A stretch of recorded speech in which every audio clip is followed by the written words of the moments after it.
Good afternoon, good morning, good evening to everybody. I have an immense pleasure to have a conversation with the two of climate leaders and my good friends, Gonzalo and Nigel. They are high-level champions. Gonzalo Munoz was appointed as a high-level champion by Chile, the presidency of COP25, and Nigel Tomping has been appointed the high champion for the UK, the COP presidency for 26.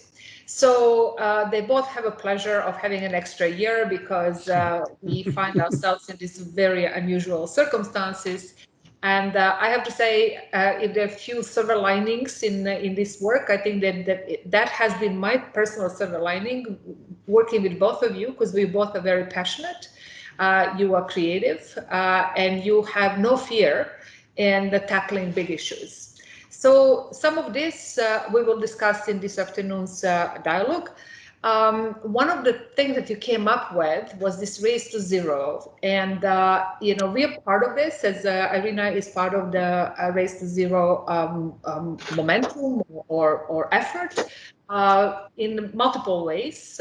As you know, we are leading the energy track in the Marrakesh Partnership, and also we are hosting the Energy Day in the Race to Zero Dialogues on the 16th of November. So I'm going to ask you a few questions around this. And first I would like to, and maybe we can just take this in turn. So, maybe we can start with Nigel and then go to Gonzalo.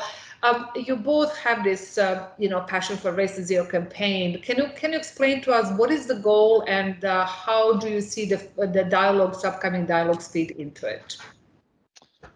Thank you, Elizabeth. And first of all, I should say it's a pleasure to join you, and thank you for your leadership and for Irina's leadership. And I'm less than a year into the job, and I'm learning from my good friend Gonzalo, and it's a lot of fun working with committed people like you and Gonzalo on this. I think that the number one objective of the Race to Zero campaign is to send the loudest possible message from non-state actors as the community that Gonzalo and I are mandated to work with. So that means the private sector, businesses, investors, local government, cities, regions, and civil society.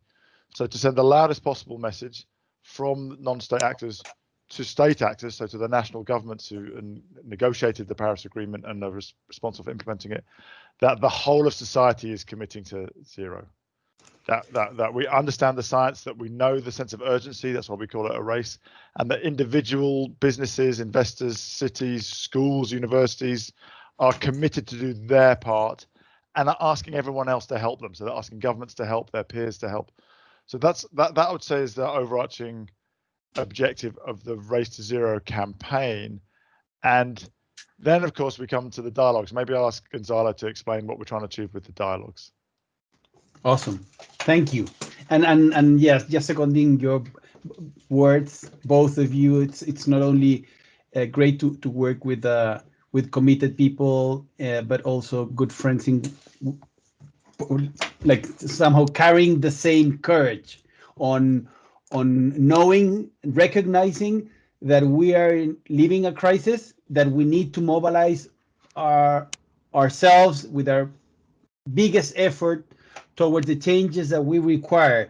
And I believe the dialogues are about that, are about showing what the people that are carrying that courage and carrying the energy through concrete actions are doing in order for the parties to recognize that and implement the Paris Agreement. So it's also about that connection in which all of us, mobilizing non-state actors, are capable of activating the ambition loop. We need the parties to see what we're doing. We are working on visualizing what is happening on the ground, and we expect that to be helpful for the parties to enhance their NDC, because we don't have much time, and there's so much that is happening. And that is so critical also in this year, because there's a potential connection that we expect to be very visible around what is happening in the climate action sphere in relation to the recovery plans.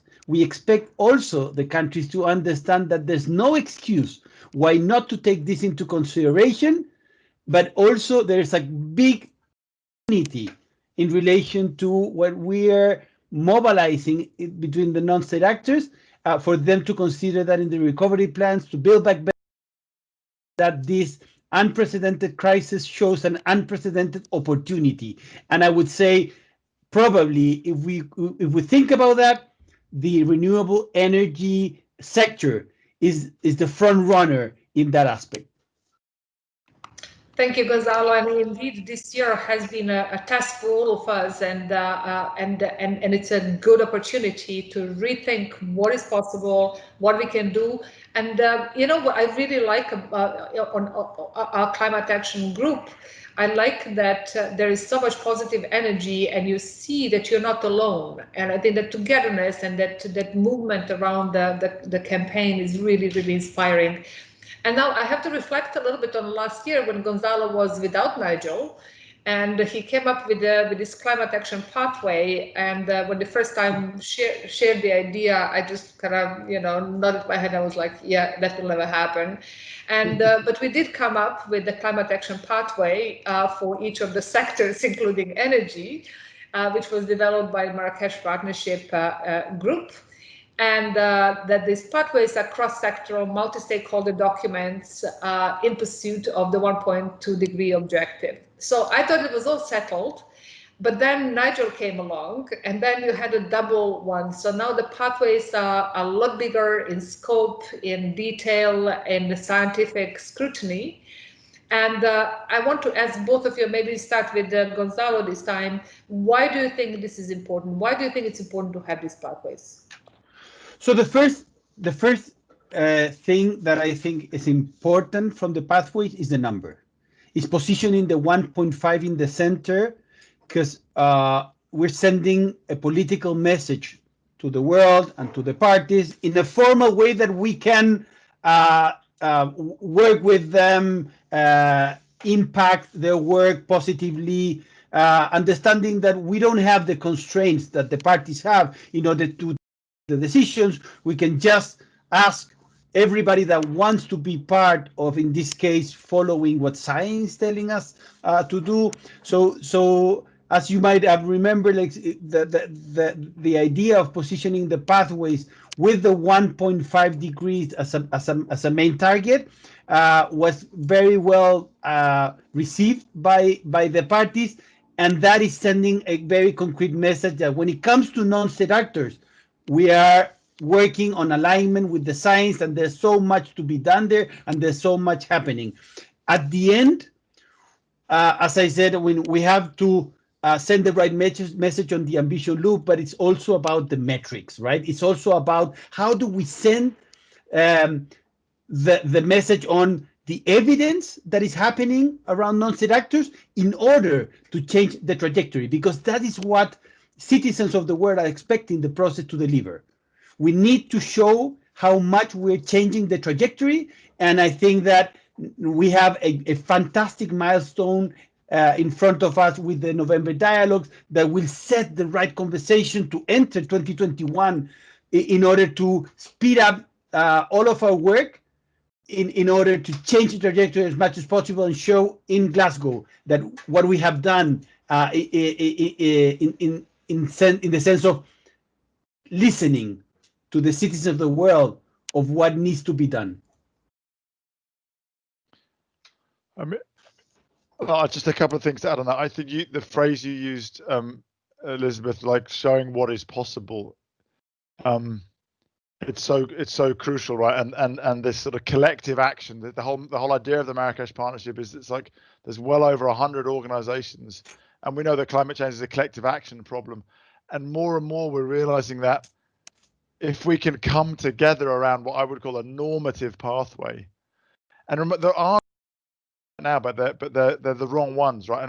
And I want to say I'm really pleased that the IEA has included a chapter on a 1.5 degree pathway, but still, and you read it, if you read the energy pages in the FT, you see some oil and gas commentators and leaders saying, although here's what the IEA says, and they refer to the current policy scenario, which is a failure scenario, right? So we have to be really careful that failure scenarios don't become normative, because that is what has happened consistently. Is failure scenarios have been the ones that some leaders have hidden behind. So part of what we're trying to do is create a normative scenario which more and more people commit to. I mean, that's really what a lot of what Irina has been doing since you were established, right? So it's why it's so great to have you leading on the energy track in our work, but it's bringing in everybody else. So we've got businesses and cities and investors, yes, and NGOs and civil society all lining. Like, some of the things that excite me most, I'm starting to see, like Gonzalo's been doing a lot of work on the green hydrogen, you know, coalescing around, we need 25 gigawatts of clean hydrogen electrolyzers in the next 5 years, or we need 10% of ships to be running on zero carbon fuels by 2030, or we need 10 shipping companies to buy ammonia ready ships by 2025. So it's about coming together around normative pathways and then getting really clear on the action in the next 5 years, because yes, we're talking about net zero in 20 or 30 years, but the key is what's the bit of the pathway in the next 5 years, because that's what we're asking everyone to act on. Absolutely, and you know, you mentioned green hydrogen, and that it was actually a lot of fun working with your team on that, because you know the Irina pulled together the pathway for that, and we had quite some fiery discussions around it, and it's super healthy to have this broad view on these things. So let me stay with you, Nigel, before we turn to Gonzalo for the second reply. So, I mean, you mentioned that Irina obviously has been established recently, and we are leading in the energy transition space quite a lot of work. So, how can you tell us, you know, how do you think that in a global international intergovernmental organization can amplify that action that you're referring to? I mean, I think there's multiple ways. One is just standing for the highest level of ambition. As you said, actually, our task isn't to get to net zero in 2050. It's to get to net zero as soon as possible. So I think sometimes we forget, because we anchor on the wrong thing. That's why we called it the race to zero. Right? So I think standing for the highest level of ambition, being science-based, which always means being open-minded to the possibility that things could go faster or that they could be harder, right? And I think particularly listening to disagreement. You know, I think that when committed people disagree on a point of content, it's really worth trying to understand. Well, that's part of being science-based, right? Is not being dogmatic. And then I think being really collaborative, right? So again, that listening to different points of view really matters, because how will we get to a shared point of view if we don't listen to different points of view? And then telling the compelling stories of what's already happening to demonstrate that pathway is possible. So these early signs of success, and of course in renewables they're no longer early in terms of generation, but you know, telling the stories of the growing role of storage, or how we can get to full grid renewables with the intermittency challenges, or telling the story of hydrogen, which is much more of an early stage, right? So we have to convince people that it's needed and it's possible, and just recruiting more parties. I mean that in the broad sense. So more businesses, more cities, more investors, more NGOs, to that same level of understanding that actually we can go much faster than many people thought. I mean, I you know, Gonzalo's heard me say this many times. I use the example of electric vehicles. In 2016, many mainstream commentators said we'd still be building combustion engine cars into the 2070s. Now everybody knows, inverted commas, that the combustion engine is dead in 10 to 15 years. So I think the other thing is I think that organizations like Irina can do that are mission driven is hold the flame of believing in our ability as humans to innovate in the face of real challenges and to go faster than most people think is possible. Yeah, I think that, you know, I just wanted to highlight that all of this in the context that we recognize the difficulties. I mean, we're not being naive in terms of knowing all of the difficulties that the world is going through during this particular year, all of the pushback that we have in different aspects, the tensions. We know that, and we recognize that all of that exists. and at the same time we understand that even our most optimistic projections in some aspects 1 year ago have been progressed and accelerated and are more positive this year. So it's a we like the idea of speaking about the yin and yang, right? And how much of that has to be embedded into our thinking, recognizing that there are certain difficulties, recognizing that there are certain tensions, but we are absolutely aware of the opportunities that are in front of us, the need of accelerating those changes, and we are absolutely thankful of what we declare is the best possible job ever on celebrating partners like Irina that are being in the upfront, really changing the trajectory of this to carbonize world that we need to decarbonize at very fast, and as Nigel said, hopefully a lot prior than 2050. Thank you. And I'm now thinking in my head, how can we write a story about storage? I think that's a bit tough, a bit of a tough challenge to write a story about storage. But Gonzalo, let me stay with you. Um, so you mentioned, that we have a year full of surprises, and that everything is being shaken up a little bit. So how do you, what do you think would be your advice to stakeholders to build momentum through COP26? Because we have this like a little gap, but also an immense opportunity. Well, it depends on to whom you're speaking to, right? If you're speaking to a business person, it's quite simple to analyze the level of resilience that those investments that have been focused on managing the organization through ESG parameters have been progressing during the year in comparison to those one that hasn't been focused on ESG. All of the trajectory on renewable energy, green hydrogen, as Nigel is saying, is a great example on green hydrogen means we have been strengthening our capacity of renewable energy. Green hydrogen means that it's going to be used by uh, car manufacturers or truck manufacturers that are changing their own narrative and changing the trajectory on the end of the internal combustion engine. Means that the aircraft companies and the maritime and shipping industry is changing their own understanding of the role of fuel. It has so many, I would say, ripple effects in different industry that it's good to understand that while the trajectory of green hydrogen in the S curve has accelerated during this year, that means so many other industries that are doing the same because there's a immediate connection. But as I said, the same thing when it comes to the financial sector, understanding the importance of ESG. Then when it comes to politicians, learning on how much people are really connected much more to the need of a clean air, clean water, good relationship between the people and the environment.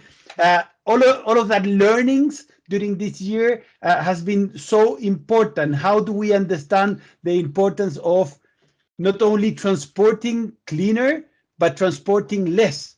Everything that we have gotten from the COVID crisis has taught us about transporting less, mobilizing ourselves less, and that hopefully aggregating more well-being for people, and how much of that is also creating well-being for the environment. So there's so many things in which leaders of the world can now connect to very concrete lessons from this year that should allow us to progress in a much more not only resilient way, but in a more sustainable way.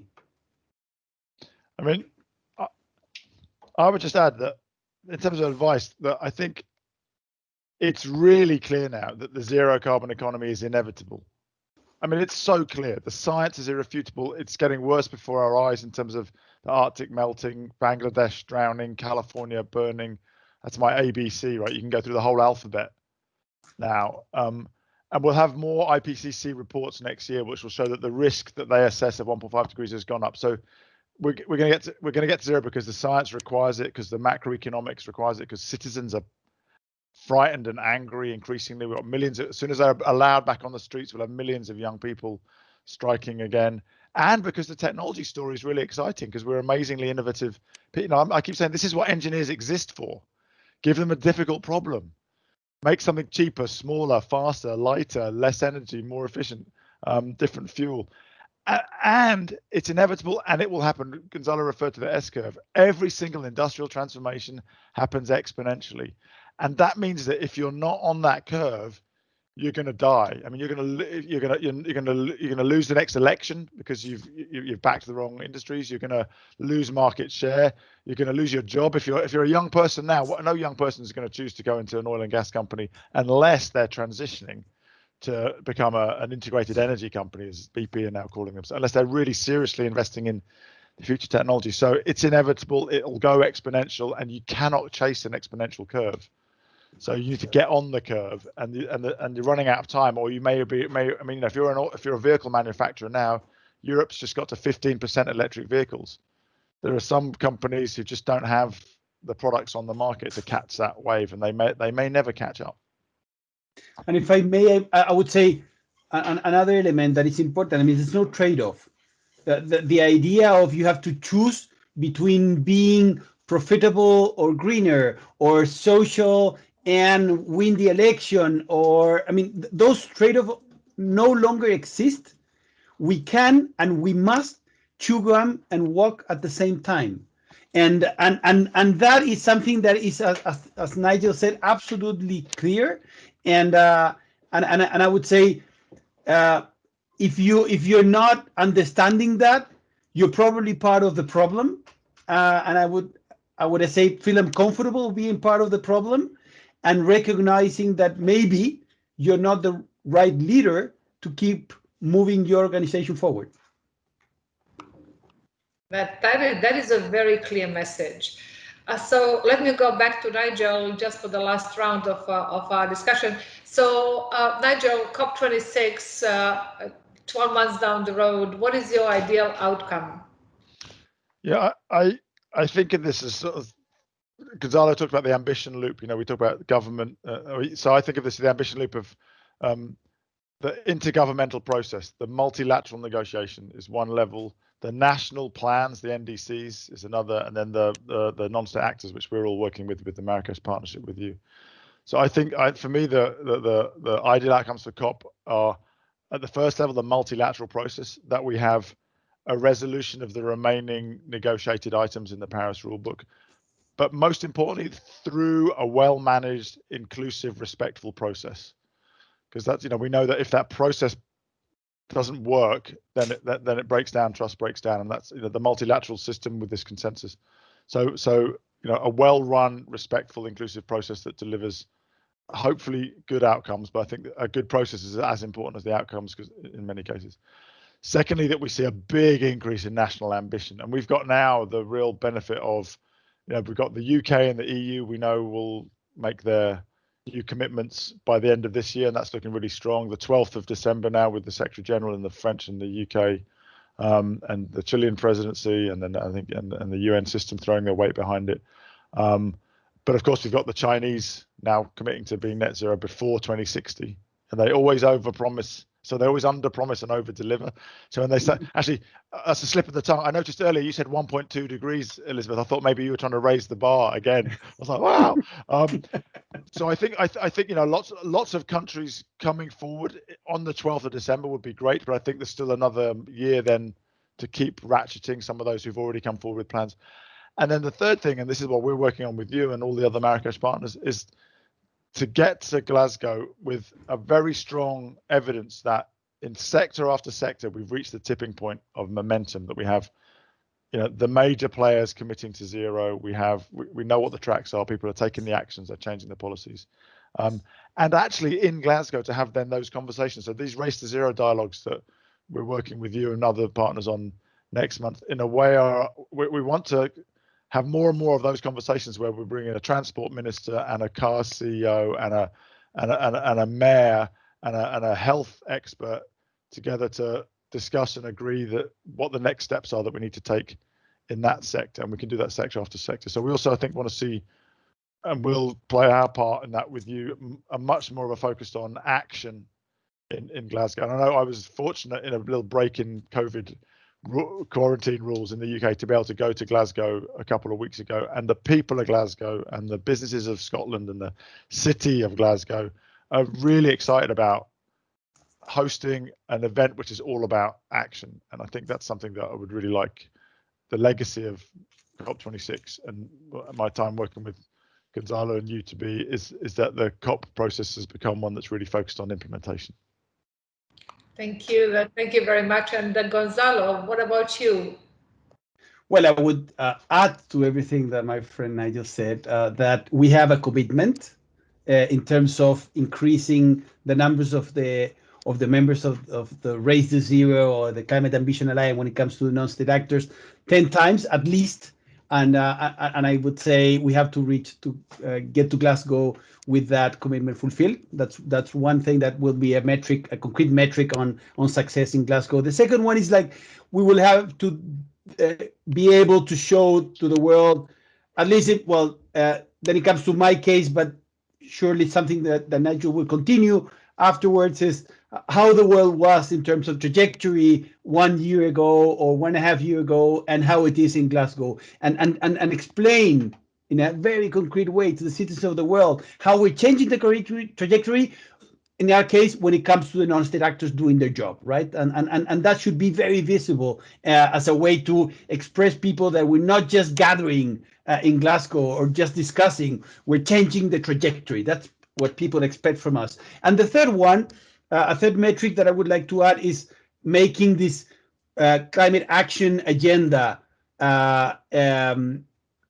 making it continue on time. So we expect that in the future, when neither Nigel and myself are in the role, this can continue being an agenda that is even more energized and exciting than the one that we are leading, in order for this to be unstoppable, regardless of which country is in the presidency, which person is named as a champion, which are the different tensions that we are confronting on a political level. We cannot allow this agenda to stop.